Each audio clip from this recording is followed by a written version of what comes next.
Hi, hello. I'm delighted to moderate this panel on open source and economic security. And the new Commission term very much started with the wake-up call of the Draghi report, of the Letta report. Economic security, digital sovereignty is getting a lot of traction in European policy making. And we're having here, as part of the panel, 4 change makers with forward-looking thinking. So if I may welcome on stage Leontina Sandu from Digit B2 at the European Commission. In her portfolio very much has everything that has to do with digital governance and interoperability policies. Then we have Dr. Jochen Friedrich from IBM Technical Relations. One of the forward thinkers in European industrial standardization. Then Dirk Schröter from the state of Schleswig-Holstein, who's making headlines.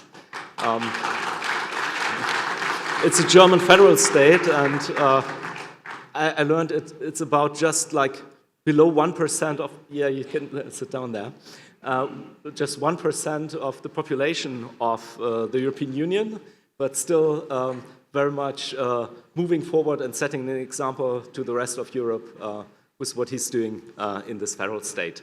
And last but not least, Liv Northolt from the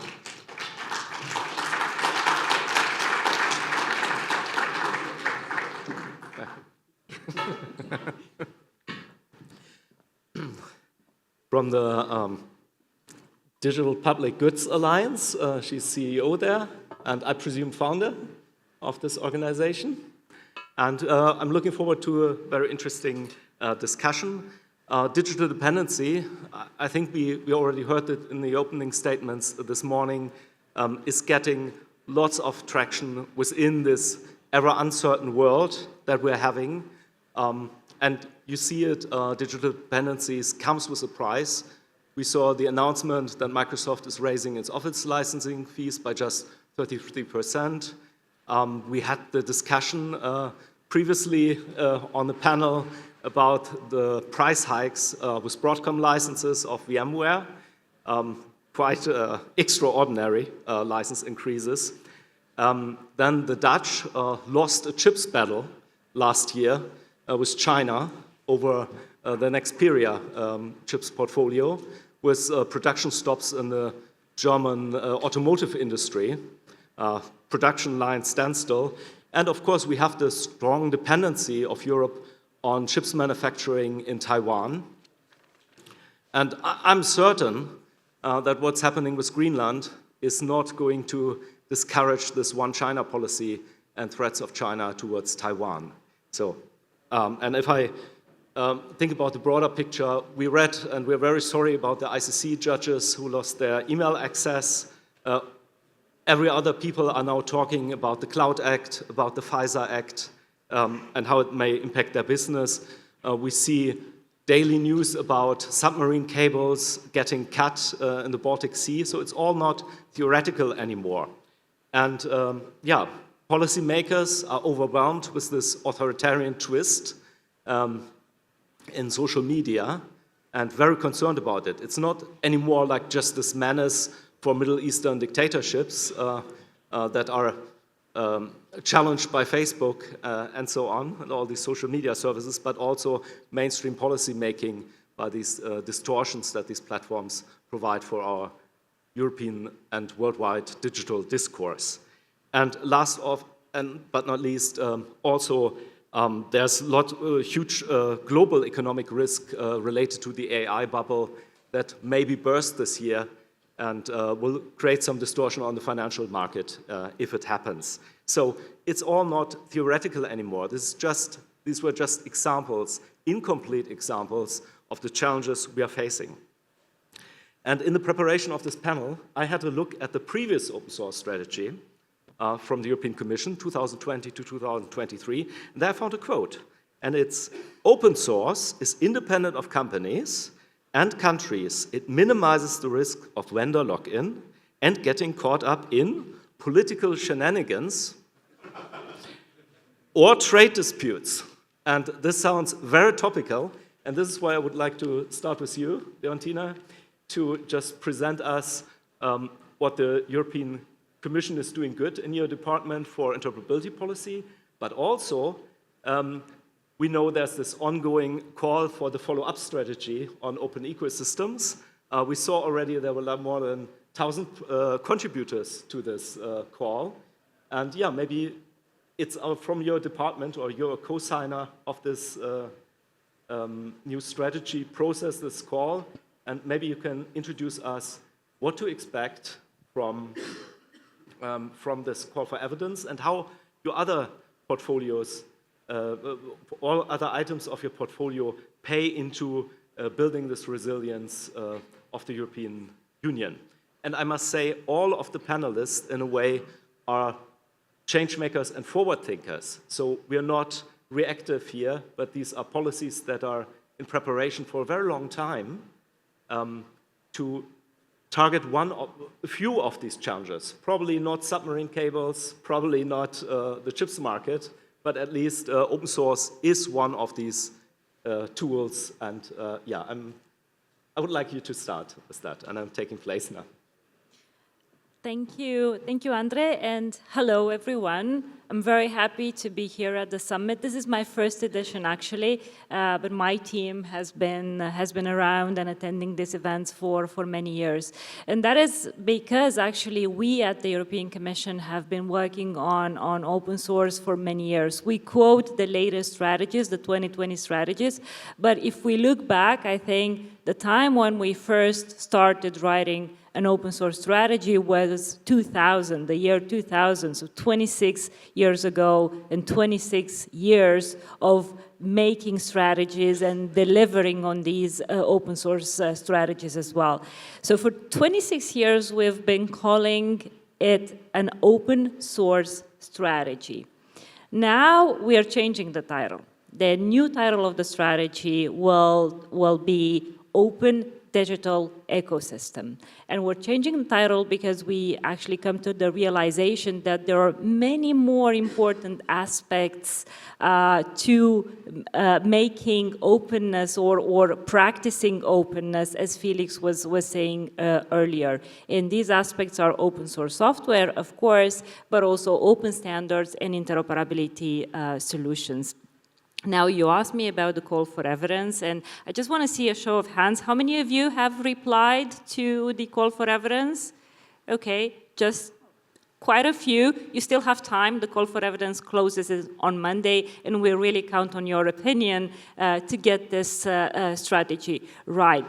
Now, one of the reasons for calling it a little bit differently is not only because we realize that there are other things that are important, but another reason is that we wanted to connect this strategy with a very topical theme, sovereignty. We trust and we believe that open digital ecosystems can help us implement sovereignty by designs into our services, into our solutions. I mean, I'm not going to be the one to tell you how important sovereignty is nowadays. You've heard it from our commissioner this morning and from all the other speakers as well. But we're looking into, well, this is important, but we're looking into what is the best way to implement sovereignty in practice. And we think that open digital ecosystems can be the way to allow us to control our digital stack more. And when we look at our digital stack, we look at all the layers. We look at data, artificial intelligence, we look at software, we look at cloud, but we also look at devices, networks. And that's where we actually realize that open source is important, but also open standards are equally important, and interoperability solutions, as I was saying earlier. Now, in the making of these strategies, we looked at where we struggle most. And this strategy looks at several things. And, the speakers in the morning talked about the importance of open source for economic security, the importance of open source for a competitive Europe as well. But in this strategy, we also look at and we zoom in into the public sector and into public administrations. So for public administrations in particular, we've identified three needs that we want to address with this strategy. The first one is, how is a public administration using open source? There's so much solutions out there, but for public administrations, we need to have the reassurance that we're choosing the right one. We need to have the ability to assess these solutions from a functionality perspective, from a sustainability perspective as well. So that's challenge number one. How can we choose the right solutions for us, and how can we optimize this choice to make sure that it's the right choice for us? The second challenge is, how do we contribute to the open ecosystem more effectively? We at the Commission were very proud of some of our contributions, like Drupal, which is a technology that we use for all our Europa websites, 330 websites, and we're actually able not only to use it effectively, but also to contribute to it effectively. But how do we scale that? How do we make Drupal use more systematic across our public administration, the Commission, but also throughout other administrations in Europe? And the third challenge that we want to look at with this strategy is, how do we publish more? We, the Commission, create a lot of software, and many other public administrations in Europe also create a lot of software. But are we actually able to publish it? Are we actually able to share it with others? We, at the Commission, we have a platform, code.europa.eu, through which we are able to share code, but it's not done on a systematic basis, and definitely we don't see it happening in other administrations in Europe as well. So three challenges that we want to address with this strategy. How do we use more effectively open source? How do we contribute more effectively to open source? And how do we create and publish more open source solutions as well? Now, moving into the second part of your question, you talked about interoperability, and actually that's the core, that's the business of the unit that I lead at the moment, interoperability and digital government. These two go hand in hand, right? Because for sovereignty, we need open source, we need open standards, but we also need interoperability solutions, because at the end, interoperability is our ability, the ability of organizations, the ability of systems and solutions to talk to one another, to exchange data seamlessly. And the more we're able to do that, the more control we have on our stacks, the more choice and alternatives we have, and the more sovereign we are. So at my unit, we have been investing heavily in developing an interoperability toolbox for the public sector. And in this interoperability toolbox, we have things like semantic assets, we have standards, we have specifications, we have an architecture framework, loads of guidance, and all this is actually published on our Interoperable Europe portal, so for everybody to see. An additional element that we look at when it comes to interoperability is, do people understand what interoperability is? Do people have the skills to implement interoperability in practice? And as we know, it's not really happening across the board. We have invested into an Interoperable Europe Academy, which publishes a number of courses in several languages of the European Union. And we hope with this academy, we will be able to train more people, and we will be able to create the reflexes for people to embed interoperability into practice. But look, tools are great and skills are great, but sometimes public administrations need more. They need a bit of a push to make sure that certain things happen. And sometimes, and I know that many of you don't like that, but sometimes this push comes with legislation. Sometimes this push comes with a legal mandate to do so. And we at the Commission have been working on interoperability and open source for more than 20 years, as I was saying earlier. But for many, many years, it has been a voluntary approach. Like, this is great, you can use it, but it's entirely up to you if you want to use it as, or not. Now, in order to strengthen that, we have proposed, and now is adopted and in practice, the Interoperable Europe Act. And it is this piece of legislation that actually creates the obligation for public administrations to look at interoperability and assess interoperability at design phase, whether it's policy design, whether there's public services design. And it is also the same legislation that creates the obligation for public administration to share and reuse interoperability solution. And I think, if I'm not mistaken, it's the first legislation in Europe that talks about the obligation to share and reuse code. So that is very important, and this legislation has created the legal basis or the mandate for us to operate. And while public administrations in Europe are still implementing this legislation, we at the Commission are leading as example, and we have integrated this regulation into a mechanism called Digital Ready Policy Making, which makes it compulsory for our policy teams to look at digital aspects and interoperability aspects at policy designs. For all those of you that follow European legislation, you might have noticed that all legislation that was adopted by the Commission this year was accompanied by a digital statement that actually summarizes these very important aspects as well. Last but not least, I would also like to mention, and with that I would close because I think my time is up, I would like to mention the European Interoperability Framework, which is a common denominator on how we look at interoperability and actually how we look at open source and open standards as well. This framework is also up for revision, so we will need your opinion on what works and what doesn't work, but for sure it will play a very important role in making sure that we acknowledge open source, open standards, and interoperability. And with that, I end. Thank you. Thank you very much.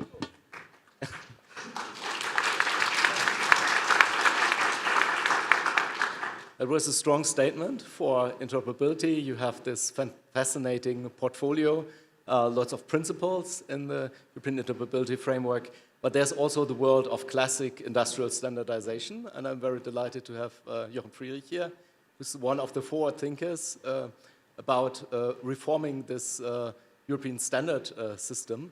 And when we met 15 years ago, there was, and the European standard regulation was in reform, there was still the discussion of recognizing web standards within this framework, which the legislator then did. And one of the notions that fueled this change in the regulation was that the European standard organizations were a bit catching up with the ICT world. So one also needs to be able in procurement to reference consortial standards. For instance, web standards from the W3C. And my question to you is, what has changed? How has the European standardization system caught up? And what are the recent reform needs and changes that you would envisage? Yeah, thank you very much, Andre. It's indeed, I think it's even more than 15 years since we met. And let me start by saying, only if you are something like an antique dinner table or some such thing, you better not change. Otherwise, it's better to change, to transform, to adapt. And this is what we are talking about today when we hear about the open digital ecosystems. And I'm so glad that you said it, many before said it, you already said it, it includes standardization, it includes open standards, you need them. And this is why it is so important to look at this. Yeah? So thank you for inviting me to this panel and adding to it. Let me do a bit of past, present, future thing. Okay, we have a European standardization regulation in place. Andre mentioned this, 1025/2012, which is now also under revision, which is also good because things can come together here on the Commission side. Since then, what happened? I would say that the most important thing that happened, and we are all knowing this year, I'm preaching to the converted ears, open source has driven innovation in a tremendous way. You can say no other technology model has had so much impact on innovation over the last 15 years. And this is what needs to be recognized, this needs to be seen, and some still don't see it, many more see it. We see this summit here is getting more and more attention. Important. When we talk about open source, we said it needs to have standards, it needs to have open standards. There are two ways, if you want to be roughly distinguishing Open source can contribute to standardization, and open source needs to be able to implement standards. Both needs to be considered. At the international level, looking at standards bodies, the formally recognized ones under WTO, ISO, IEC, ITU, and in particular for the IT sector, ISO, IEC, JTC1, which is at international level where IT standardization takes place, they opened up a bit. They have a process where also the so-called non-recognized standards bodies, W3C, OASIS, IETF, but also open source foundations, Eclipse Foundation, Linux Foundation, can bring specifications in so that they get recognized as an international standard. Clearly progress over the last 15 years. Also, the open source foundations made progress because they have processes how to bring technology into a specification and bring it in. Yeah. So this is clearly progress. We do have also on the side of the non-recognized standards bodies a lot of activities to collaborate with open source. OASIS has an open source chapter, if you like. IEEE has, W3C always had close interactions. They also saw that the interaction with open source is very important. So all of this happened. We have a diverse landscape here, pretty agile, but, and let me come to the present, Europe and the European standardization system are clearly lagging behind here. The European standardization organizations are very effective. I'm not talking against them, but looking at opening up, looking at working with open source, they are on an extreme learning curve still, to say the least. Yeah. There are some examples where, for instance, in Germany, DIN, DKE have started to collaborate with open source, some initial interactions, projects. Sensenelec tried, but then they stopped it. ETSI has a new group type where you can do open source, but it's very distinct from the core standardization work. And still, real collaboration, taking up specifications or technologies from open source is not possible in Europe today. And on top of that, the processes for the entire IT sector are not adequate how they are set up in the European standardization system. So that's my analysis on the presence, and what then added, or what was the tipping point, was the Cyber Resilience Act. The Cyber Resilience Act suddenly made clear, and we are talking here about economic security, which is part of this, depends how you interpret the term. The Cyber Resilience Act, which applies to every piece of software. And something like, some people say 60, others even say 80% of all software deployed in Europe is open source or based on open source. So it was clear the Cyber Resilience Act heavily addresses also and affects open source. And the open source community is not really able to really work with the European standardization organizations as they are currently set up. There's not even a clear place for IT standardization where to go to. So this has really been the tipping point, and now we need to look into the future. I prefer always looking into the future, but understanding a bit the past is important.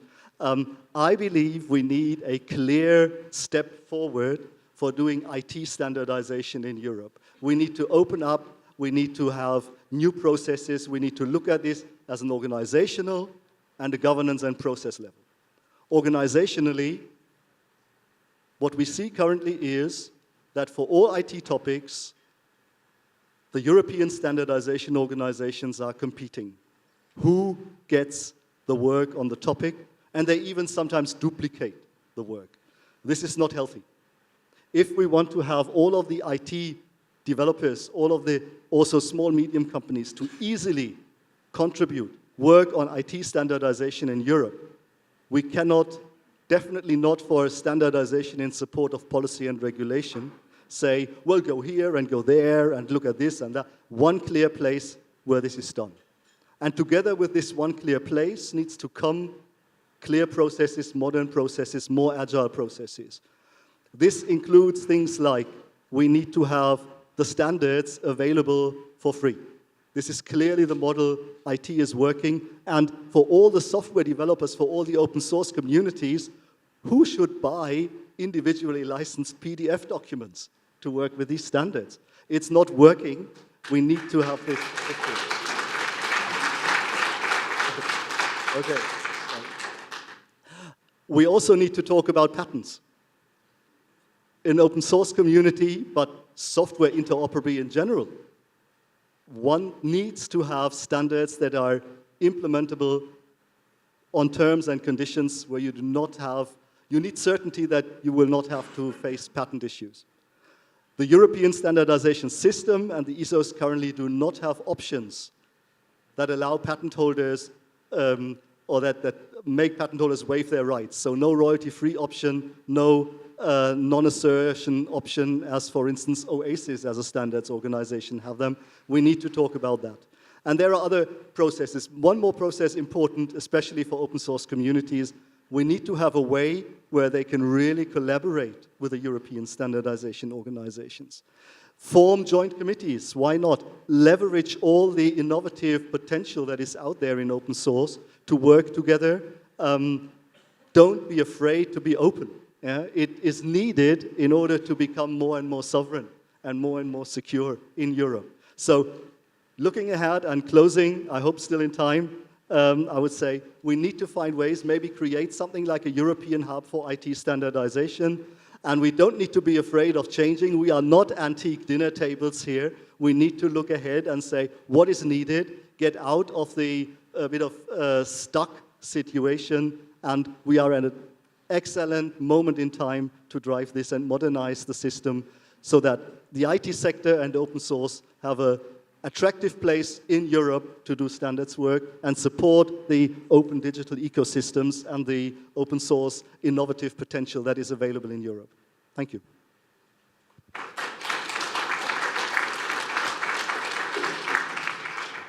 Thank you very much for the insights into standardization. The next is Dirk Schröter. We heard you this morning already with a strong statement for open source policy, and you drive open source on a federal state level. But of course, there are lots of interactions. There's also, we just heard about activities on the European level. There's things are happening in Germany on the federal level. There's the mysterious Eurostack, Deutschland, the Eurostack and the Deutschland stack, both in the coalition treaty of the German government. And in Schleswig-Holstein, you're one of the federal states who's driving open source policy, also in legislation, very far ahead of other of the German federal states. And also you have a border with Denmark, so there might be a cross-border interaction also with other European partners. And we see that what you're doing in Schleswig-Holstein inspires around Europe public administration. So I would like you to dive into this specifically. And how do you see the change and also the challenges with all these different levels and how they interact, and especially what Europe can do for us? Yeah, thank you that I can be a part of this panel, and I give a brief information about what we do in Schleswig-Holstein and what we can do for Europe in this way.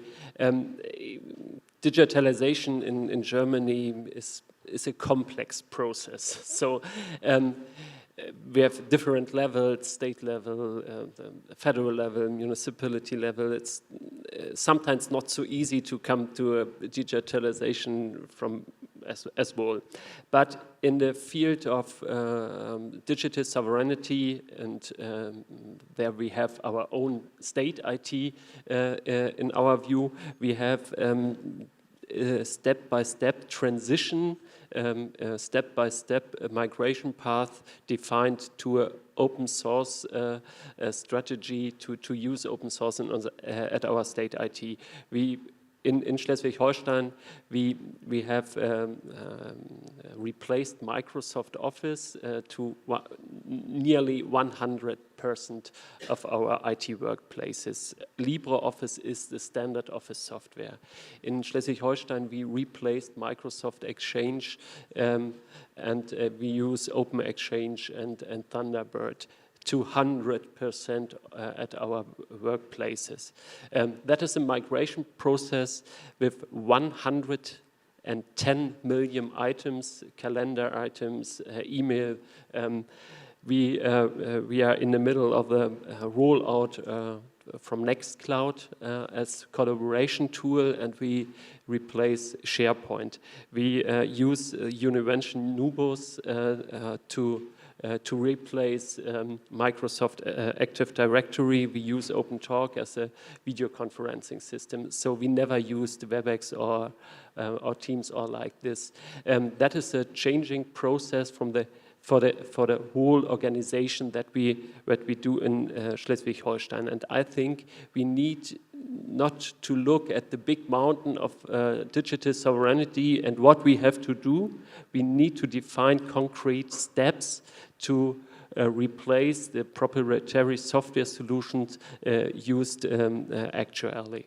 So we are planning for this year replace Microsoft Windows and using Linux at the operating system, and we replace in planning for our telephony software. So we have another soft phone in using. So that is we do in Schleswig-Holstein. So I think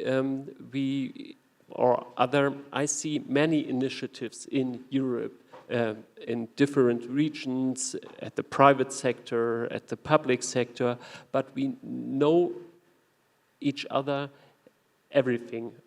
So we need from Europe maybe a platform, not a technical platform, to come together to speak about the different initiatives and what we can learn from each other. We do it with different parts of Europe, with the neighbors in Denmark, with the colleagues in France, in the Netherlands, in Switzerland, in Austria. So my wish is that we come more structured together. And here I see the European Union as a trailblazer for such a process. And we need other procurement processes. We need support for the municipality level, for procurement, open source. We need a budget shifting. We need no extra subsidies. We must shift our normal IT budgets so that we can be customer. So that are the things I wish me from the European Union, that we have a clear strategy, not in presentations, not in present papers, but in real doing, concrete steps to define a part of the European Commission department to have a transition path to an open source unit. So I think we can show that we have the solutions in Europe to use open source, and we can find a binding strategy when we do these concrete steps.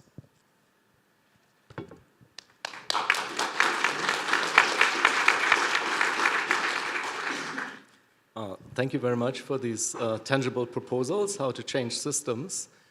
More abstract or more general, Leif, I would like you to talk or explore how to see software more as a digital public good. And there's also a societal aspect about it. I just mentioned it in my introductory remarks. In the European Parliament, lots of discussions about social media and how it affects the stability of our democratic systems. And there's this call or this need, also together with the Digital Market Act, to get these platforms more under control to pursue a public interest. And this is what I would like you to dive into, the public interest in digital media that underpins all of our action in our society, not only as users in the public sector. Yeah. Thank you so much. It's a pleasure to be here, and thank you for all of the great comments from my fellow panelists. I'm going to be pretty quick because I'm looking at time here.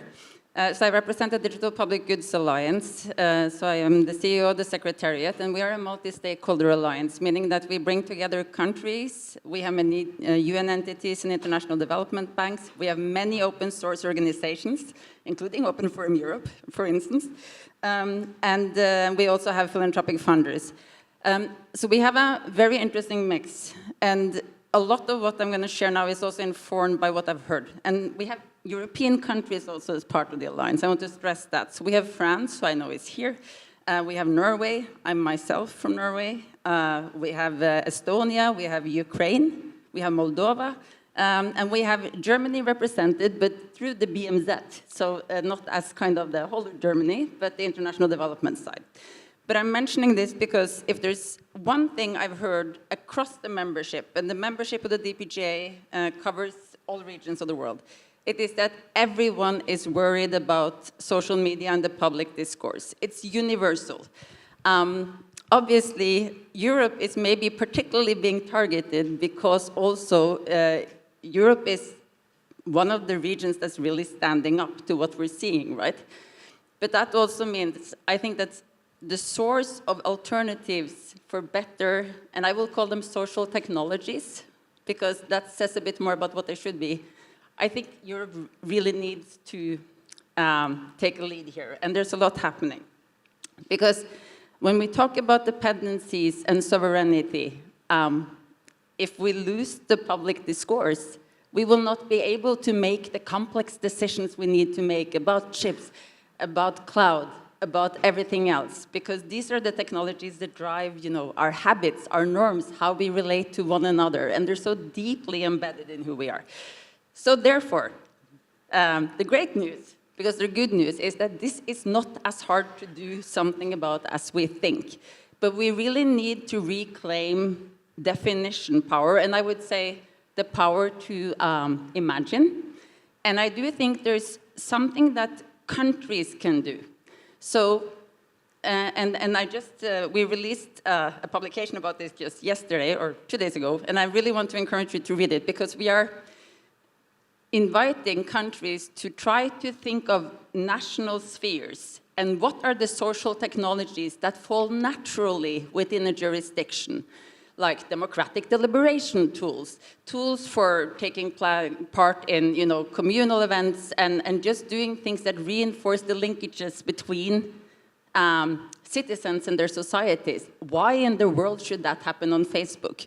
Why do I need to be on Facebook in Norway in order to know when there's a birthday in my daughter's class? It does not make sense. And when we look at where it's easy to kind of unbundle this landscape, I think it's really where it's just like about strengthening interaction, and I think we can leverage what we already have in our communities. So in Norway, for instance, we have a huge civic sector. The Norwegian Sports Association has like 2 million members, which is big in a country like Norway. Everyone is there. And they have a huge digital infrastructure as well. So how can we tap into and use these kind of existing structures within countries? And I think a key there to pick up on very important comments from the panelists is, for instance, the interoperability, because we can't think one solution individually. We have to think about ecosystems. So open protocols and standards, thinking about interoperability and leveraging open source as shared foundations that private sector, public sector, civic sector can build on top of to also reduce the cost of regulatory compliance and set the public interest direction. And I do think, for instance, the Eurosky initiative and what they are doing on the AT protocol now through the Model Foundation is exactly that, trying to build up these shared components. And there is a landscape coming up around that. And from our end, and I'm going to conclude now, we are now, from the DPGA Secretariat's end, we have built the verifiable credential on the AT protocol, and we're going to, and it's compliant with the EU ID framework, so we're trying to see if there's a potential to help national spheres evolve, trying to verify certain attributes, and I really, really encourage DPGA member countries and stakeholders to work with us on testing. And I'm very encouraged by the opportunity to find financing through digital commons and the edicts. And I know we have the digital common edict in the room here, for instance. Thank you.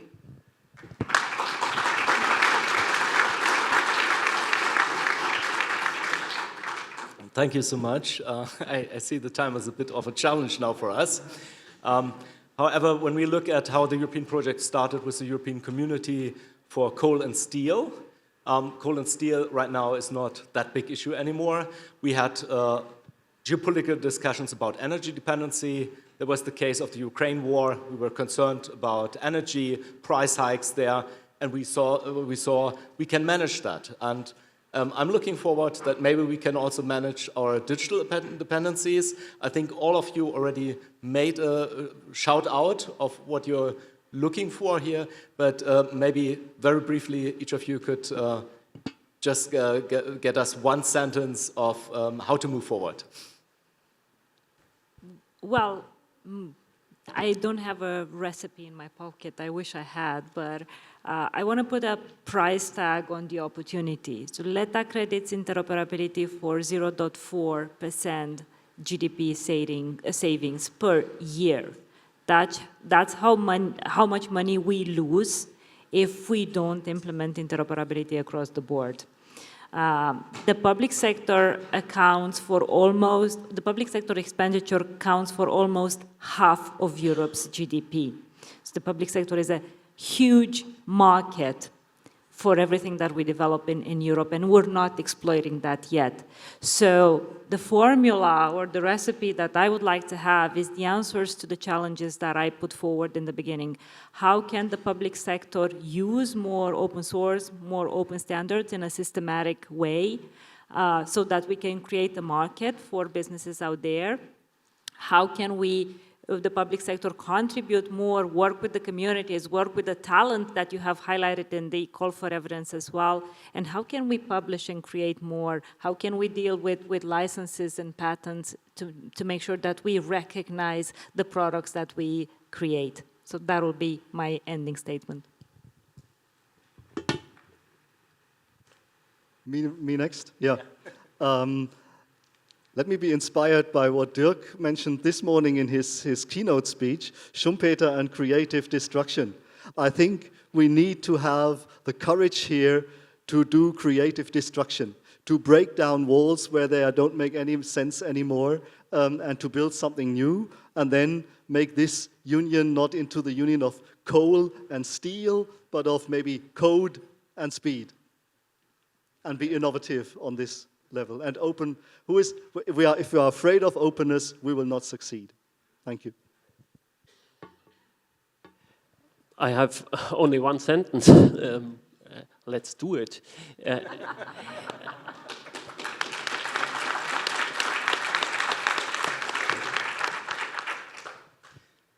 That was Nike, wasn't it? So I see it looks like we're going to blow up here from the way the countdown has gone into red. So I will say then, let's use this window of opportunity, because I think it's important to remember that the chances we have now, they may actually be lost. And I don't want to end on a downturn, so I will say, let's leverage what exists. There are many digital public goods that can be built on to do what we're talking about today. And let's also build on the initiatives that are coming up now around open protocols and work with them instead of everyone trying to do their own new thing. Let's tap into what exists. Thank you. Thank you to our panelists and your insightful views. I think discussions will continue at the coffee side, and feel free to approach our panelists.